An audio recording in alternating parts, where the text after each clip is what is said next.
Bom dia, sexto ano, como é que vocês estão? Tudo tranquilo com vocês? Na aula de hoje, nós vamos dar continuidade ao conteúdo que a gente estava vendo lá sobre sistema de numeração. Lembra que a gente aprendeu sobre os algarismos, sobre os números, falamos um pouco ali sobre a reta numérica, falamos sobre aqueles símbolos matemáticos que nós usamos para ordenar os números, o símbolo maior que, o símbolo menor que, o símbolo igual a e o símbolo diferente de, tá? Hoje nós vamos dar continuidade lá na página 21, falando sobre base de numeração. Gente, esse é um conteúdo que eu tenho certeza que vocês já viram nos anos anteriores, mas é bom que a gente dê uma olhada, tá bom? Inclusive, já falamos sobre a base de numeração, mas só um minuto, deixa eu explicar uma coisa. Hoje vocês perceberam que a minha Facecam não está ativada, tá? Minha carinha não está aparecendo ali no canto. É que de novo eu tive um problema aqui com o meu celular, ele está aquecendo quando grava. E aí eu tive que levar ele para o conserto novamente, tá bom? Mas eu espero que dessa vez se conserte e que eu consiga dar aula para vocês usando a minha Facecam novamente, tá? Mas essa aula vai ser gravada dessa forma, não vou aparecer, mas vocês vão estar escutando a minha voz. Então voltando lá para a página 21, para quem tem um livro. A base de um sistema de numeração é a quantidade de elementos dos grupos que separamos o número, tá? Então o que isso quer dizer pra gente? Lembra quando eu falei ali sobre os algarismos romanos ou sobre os números romanos? Eu disse para vocês que diversas civilizações usaram diversos meios de contagem. Eu posso até pegar uma imagem aqui do livro que mostra isso pra gente. Lá na página 11 do livro de vocês, vocês podem perceber essa imagem aqui. Então, com essa imagem, dá para ver que em várias épocas da história, né, porque essas civilizações nem todas são da mesma época, são datadas da mesma época. Então, os números eles foram representados de diversas formas até chegar no nosso atual aqui, que vocês já sabem que são os indo-arábicos, né? Mas é normal, é natural que mesmo tendo ali um sistema de numeração, nós agrupemos os números de alguma forma. E aí varia, né, de época para época. Por exemplo, alguns povos eles costumavam agrupar os números de 5 em 5, né? E esse número 5 tinha um significado. O significado é exatamente a quantidade de números que tem nos dedos das nossas mãos, tá? Tinha outros povos que agrupavam de 20 em 20 e, gente, sempre tinha um significado. Hoje em dia é mais comum a gente agrupar os números de 10 em 10, né? O nosso sistema de numeração, ele é o que? Decimal. Até porque os algarismos indo-arábicos, eles têm quantos símbolos? Eles têm 10 símbolos. Então, se você contar aqui, desde o zero, né? O símbolo que representa o zero, até o símbolo que representa o 9, você vai perceber 10 símbolos. Então, é normal que o nosso sistema de numeração seja decimal, mas existe uma outra base ali de numeração que é usada hoje em dia. Por exemplo, eu não sei se vocês já foram comprar frutas com a sua mãe, com seus pais, com a sua avó. Geralmente as frutas, né, principalmente a banana, ela é vendida o quê? A dúzia, né? Uma dúzia de banana pode custar aí entre 3 a 5 reais, né? Depende da promoção. Também tem os ovos. Antigamente os ovos também eram vendidos a dúzia. Agora é normal a gente ver o quê? 30 ovos por 10 reais, não é? Então, a base de numeração, no caso aqui das bananas, é a dúzia. E a base de numeração dos ovos hoje em dia, né, a venda, é de 30 em 30. Então, o que nós podemos aprender disso, né? Existem diversas formas aí da gente conseguir agrupar os números, né? Vamos pensar numa outra forma de agrupar os números. Um exemplo, os anos, certo? Um ano, ele tem 365 dias. Então, aqui, um ano tem o quê? 365 dias. Um mês, ele tem aproximadamente 30 dias, tá? Ah, mas professor, tem meses que tem 31. Sim, mas comercialmente falando, a gente usa 30. E uma semana tem 7 dias. Então, são formas de você agrupar os números, tá? E para isso, no livro tem uma questão interessante pra gente. Essa questão aqui, ó, a número 31 ali da página 21 mesmo. Um mês tem 30 dias, uma semana tem 7 dias. Então, 19 dias são 2 semanas e 5 dias. Faça de forma semelhante com as quantidades de dias abaixo. Então, a gente tem aqui 26 dias, 68 dias e 187 dias. Se eu pegar aqui o 26, eu sei que 26 dias não dá um mês. Então eu já vou ter que começar a dividir essa quantidade de dias em quê? Em semanas, tá? Eu sei que 7 vezes 3 é igual a 21. Então aqui eu já ficaria com o quê? Na letra A, 26 dias é igual a 3 semanas e então restam 5 dias. 5 dias. Na letra B, 68 dias. Eu já consigo ali, ó, 2 meses, certo? Porque um mês tem 30 dias. Então, eu posso já colocar aqui 68 dias, 2 meses, certo? Aí sobrou 8 dias. 8 dias é o quê? Uma semana e um dia, tá? Agora tentem fazer a letra C dessa forma aqui que eu fiz, separando ali entre meses, semanas e dias. Na letra C, como que a gente vai fazer? Letra C. 187 dias, eu sei que 180 eu consigo dividir para 30, tá bom? 180 é a mesma coisa que 6 vezes 30. Então eu tenho aqui 6. Deixa eu colocar aqui primeiro o 187 dias. É igual a 6 meses.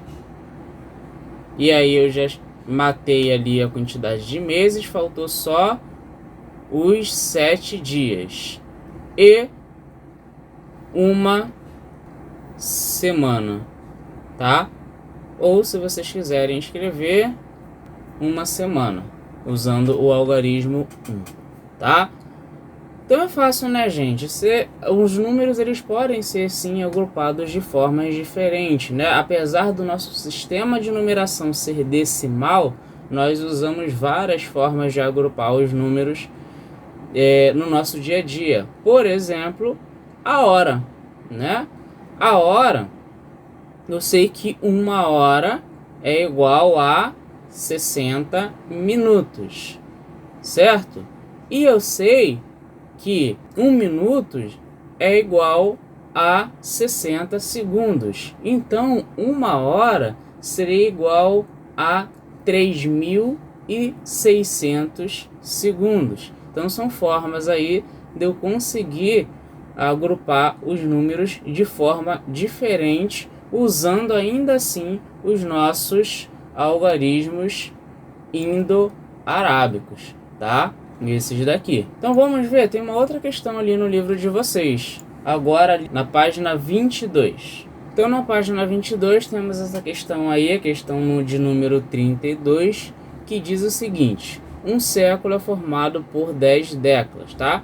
Um século já é uma forma da gente agrupar os números. Um século são 100 anos, tá? 100 anos são 10 décadas. As décadas, por sua vez, são agrupamentos de 10 anos. Assim, dizemos que 78 anos são 7 décadas e 8 anos. Faça em seu caderno a mesma decomposição com os seguintes números. E aí a gente tem 52 anos, 18 anos e 96 anos. Tentem fazer essas três aí e eu vou corrigir aqui. Então vamos lá. Na letra A, 52 anos. Se a gente for decompor agora em décadas, o que nós vamos ter? Nós podemos representar isso daqui de duas formas. Vamos colocar aqui uma setinha para cá e uma setinha para cá. A primeira do jeito que está do livro, tá? Do jeito que o livro explicou pra gente. São 5 décadas e 2 anos. Já a segunda é meio século e 2 anos. Por que meio século, gente? Lembra que eu falei que um século são 100 anos? Então, meio século são 50 anos, tá? Vocês podem escrever dessa forma aí no caderno de vocês, tá bom? Mas tanto essa resposta quanto essa resposta estão certas. Agora deixa eu tirar isso daqui. Eu vou deixar aqui para vocês copiarem, mas eu só vou tirar daqui para a gente responder as outras questões. Letra B. Vocês conseguiram fazer letra B? Letra B é a mais fácil de todas, né? Nós temos aqui 18 anos, que seria uma década e 8 anos. E temos a letra C, que essa daqui seria 9 décadas e 6 anos. Então, é fácil assim, né, gente? Se a gente for se nós formos imaginar, né, de quais formas a gente pode dividir os números ali, agrupar eles de formas diferentes, nós temos essas diversas formas. Lembrando que, naturalmente, nós usamos o sistema de número, né? Nós agrupamos os números de 10 em 10. Tanto que a gente conta de 1 até 10 e a nossa contagem começa a mudar. Aí vem o 11, o 12, o 13, o 14, o 15, o 16, até chegar ao 20. Quando chega ao 20, a nossa contagem começa a mudar. Aí fica 21, 22, 23, 24, 25, 26. Vocês perceberam que a contagem, ela sempre começa a mudar quando a gente começa a passar do 10, né? Do 1 até o 10, nós contamos de uma forma. Passou do 10, do 11 até o 20, nós contamos de outra forma. Passou do 20, do 21 até o 30, nós contamos de outra forma. Isso quer dizer o quê? Isso quer dizer que o nosso sistema de numeração é decimal. Nós agrupamos sempre de 10 em 10. Uma forma muito interessante que eu queria muito poder trazer para vocês é o material dourado. Vocês já devem ter visto esse material lá nos anos passados. O que é o material dourado? Esse é o material dourado, né? São cubinhos, geralmente eles são amarelos, por isso que leva esse nome. E cada cubinho representa uma unidade. Quando você junta 10 desse cubinho, você forma uma dezena, tá? 10 dos cubinhos são 10 unidades, então uma dezena. Quando você junta 100 desses cubinhos, você forma 10 dezenas ou 100 unidades, tá bom? Formando assim uma centena. E quando você junta 1000 desses cubinhos, você forma 10 centenas ou 100 dezenas ou então 1000 unidades. E aí você tem ali um milhar, tá? É uma forma muito interessante de conseguir entender o nosso sistema de numeração, que é decimal, tá? Então, ali na página 22, o subtítulo é Sistema de Numeração Decimal. Então a gente está aqui falando sobre sistema de numeração desde o início da aula, mas a gente precisa entender primeiro o que significa sistema de numeração e segundo o que significa sistema de numeração decimal. Tá? Sistema de numeração decimal eu já falei, que é o sistema de numeração em que colocamos os elementos reunidos em grupos de 10 em 10, tá bom? Como eu expliquei aqui no caso do material dourado, tá? Ali aquele exemplo que eu falei ali sobre a contagem que nós fazemos de 1 a 10, de 11 a 20, de 21 a 30, tá bom? São exemplos, né, de agrupamentos de 10 em 10. Mas sistema de numeração, se a gente ler só essa parte aqui, nós vamos chegar em um outro significado. Sistema de numeração é um conjunto de regras que permite ler e escrever qualquer número, tá? Como eu falei no início da aula, a humanidade ela usou vários sistemas de numeração. A gente viu ali os números romanos, né, que usavam um outro sistema de numeração. Agora nós voltamos para os nossos algarismos indo-arábicos, né? E o nosso sistema de numeração usa como símbolos os algarismos indo-arábicos. Esses eu nem preciso mostrar para vocês novamente, vocês sabem quais são. E existe uma regra para o nosso sistema de numeração, né? A primeira regra deles são os números pares e ímpares. Os números pares, vamos colocar aqui, ó, par, são os números que terminam em 0, 2, 4, 6 e 8, tá? Então, se os números terminarem com esses algarismos aqui, eu posso dizer que ele é par. Essa é a primeira regrinha. A segunda, ímpar, são os números que terminam em 1, 3, 5 e 7. Ah, faltou também o 9, tá? Terminando nesses daqui, eu posso dizer que os números eles são pares, tá? Então, vamos supor que eu tenha um número muito grande. Vocês sabem dizer que número é esse? Esse daqui é o número 593.477.892. Aí eu olho para um número desse tamanho e me pergunto, esse número é par ou é ímpar? Eu não tenho muita dificuldade em descobrir se esse número é par ou ímpar. Basta eu olhar o último número dele aqui, ó. Se ele terminar com um desses números aqui, ele é par. Se ele terminar com um desses números aqui, ele é ímpar. Que número é esse? É o número 2. Então, ele é o quê? Esse número é par, tá bom?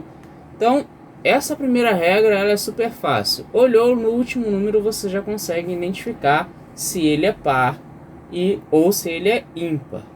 Uma outra coisa que a gente tem que levar em consideração é que o nosso sistema de numeração decimal, ele é posicional. E o que isso quer dizer? A posição dos algarismos, né, que são os símbolos que formam os nossos números, ela importa e importa muito. Deixa eu organizar aqui o quadro um minutinho.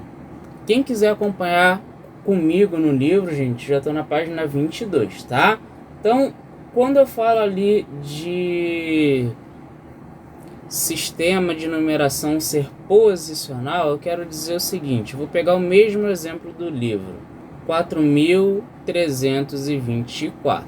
Esse número aqui, ele é formado por 3 algarismos. Quais são eles? O 4, o 3 e o 2. Isso daqui a gente já conversou, vocês já sabem.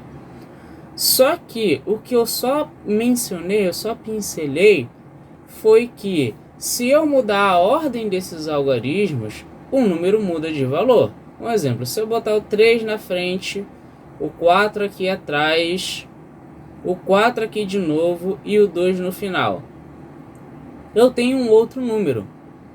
Por mais que sejam os mesmos algarismos, continua sendo 4, 3 e 2, eu tenho agora o número 3.443. E ainda posso fazer mais, tá? Posso fazer, por exemplo, o número 2.443.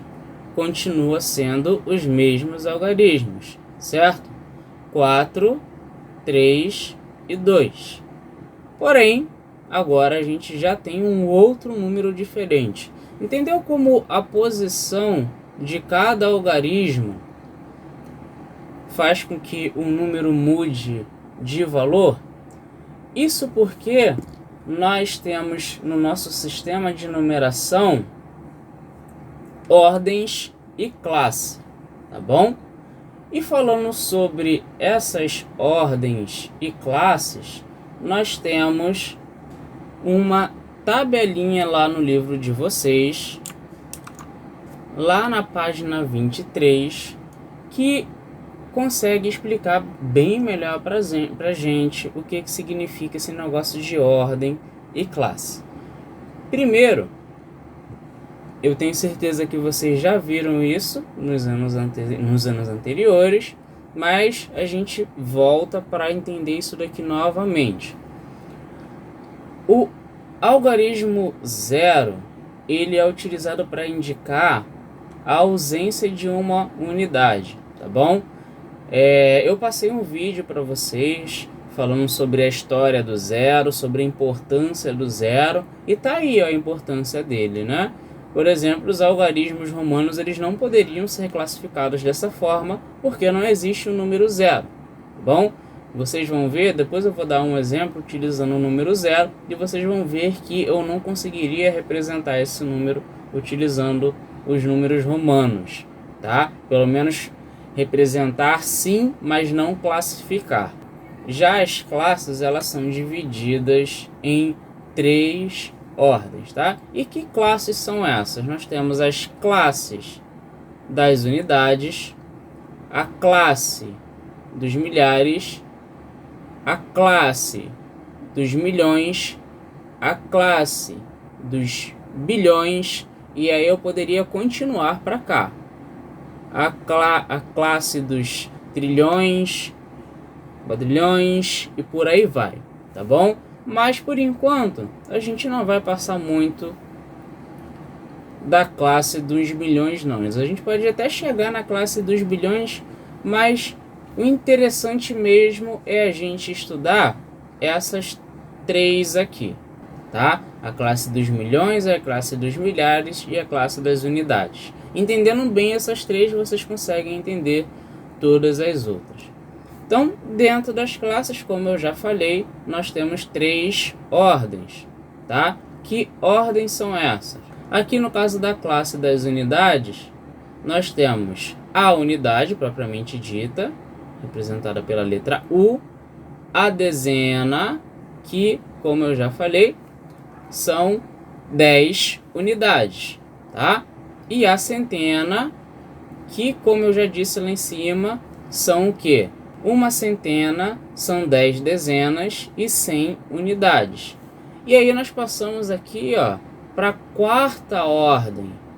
A quarta ordem, ela já está onde? Na classe dos milhares.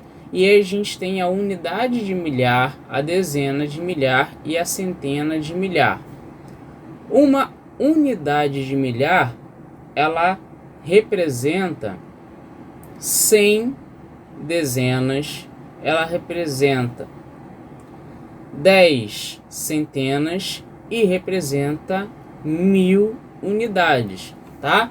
E isso vai se repetindo, né? Os números vão aumentando de acordo que a gente vai chegando aqui para a esquerda, tá? Temos a dezena de milhar, a centena de milhar, a unidade de milhão, a dezena de milhão e a centena de milhão, tá? Todas essas aqui. E como que a gente faz para classificar um número, tá? Esse número aqui, ó, por exemplo, que já está aqui no livro de vocês.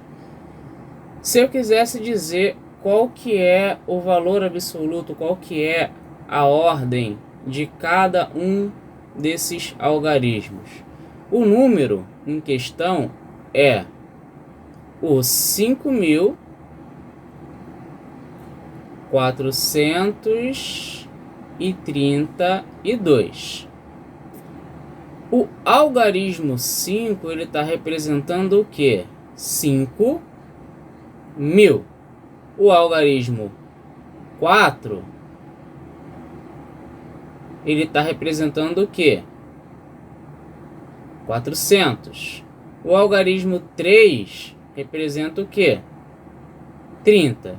E o algarismo 2 representa 2 mesmo. Por que, gente? Observando cada classe e cada ordem, a gente consegue chegar a essa conclusão, tá? Deixa eu apagar aqui para não ficar confuso pra gente. Vamos lá, vamos observar aqui cada um desses números aqui. O 5, ele tá em qual classe? Na classe dos milhares. Então eu sei que ele representa ali pelo menos, né, 5.000. Quando eu observo a ordem onde ele está onde? Na unidade de milhar.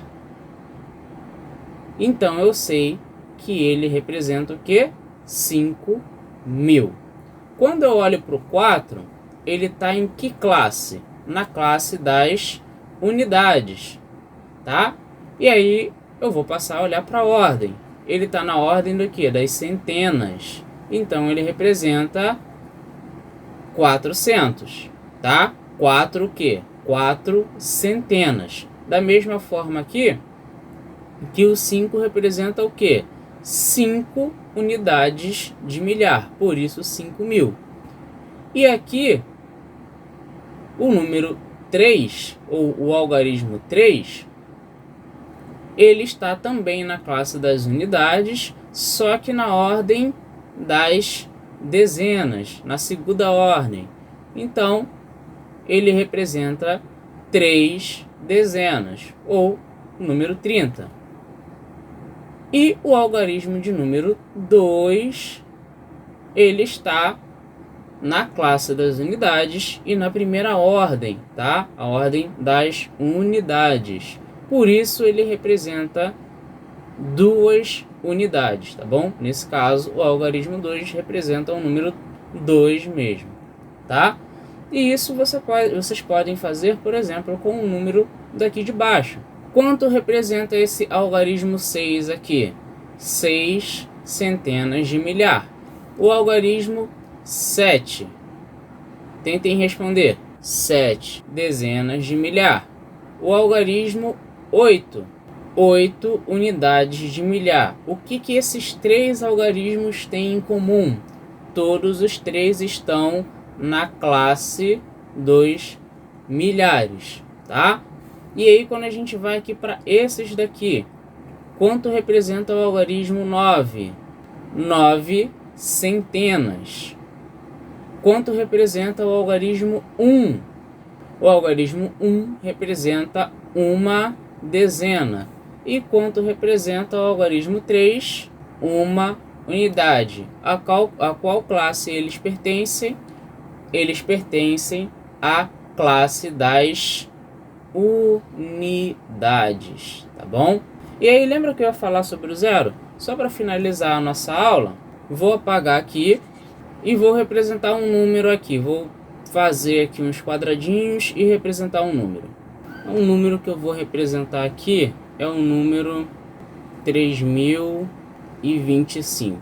Esse número aqui, o destaque dele vai ser o algarismo zero, tá? E vocês vão ver o porquê. O algarismo 3, ele está representando qual número? Ele está representando ali 3. O valor dele é 3.000. Por quê? Porque ele está aqui na quarta ordem, na unidade de milhar, tá? E o zero? O zero, gente, ele está na ordem das centenas. Só que o algarismo zero, ele não representa nenhum valor numérico. Então, por mais que ele esteja na ordem das centenas, quanto que representa o zero aqui? Zero, gente, tá? Ele está aqui na ordem das centenas, mas o zero, ele não representa nenhum valor, ele não indica nenhuma unidade, independente da sua posição, tá? O zero, ele indica exatamente a ausência da unidade. Então, o zero aqui, ele está representando o zero mesmo, tá? E aí, se eu passar aqui para o 2, que está nas dezenas, aí sim, o algarismo 2, ele está representando o quê? 20. Por quê? Porque ele representa duas dezenas. E a gente sabe que duas dezenas, né? Uma dezena é igual a 10 unidades. Se a gente supor que uma unidade é igual a 1, então 10 unidades vai ser igual a 10 vezes 1, que é igual a 10, tá bom? Então, quando a gente tem duas dezenas, a gente tem 2 vezes 10, que é igual a 20, tá? Ficou bem entendido aqui? No caso do 3 aqui, do algarismo 3, ele está onde? Na unidade de milhar. Essa regra aqui também é válida, tá? Uma unidade de milhar, ela é igual a 10 centenas, certo? Que também é igual a 100 dezenas, que também é igual a 1000 unidades. Por isso, quando eu tenho ali 3 unidades de milhar, eu tenho 3 vezes quanto? Vezes 1000. Por isso eu tenho 3.000, tá? E aqui no caso das unidades, uma unidade vale uma unidade mesmo. Quando eu tenho 5 unidades, eu vou ter 5, né? O algarismo 5 valendo 5. O único número que foge a essa regra é o zero. Por quê?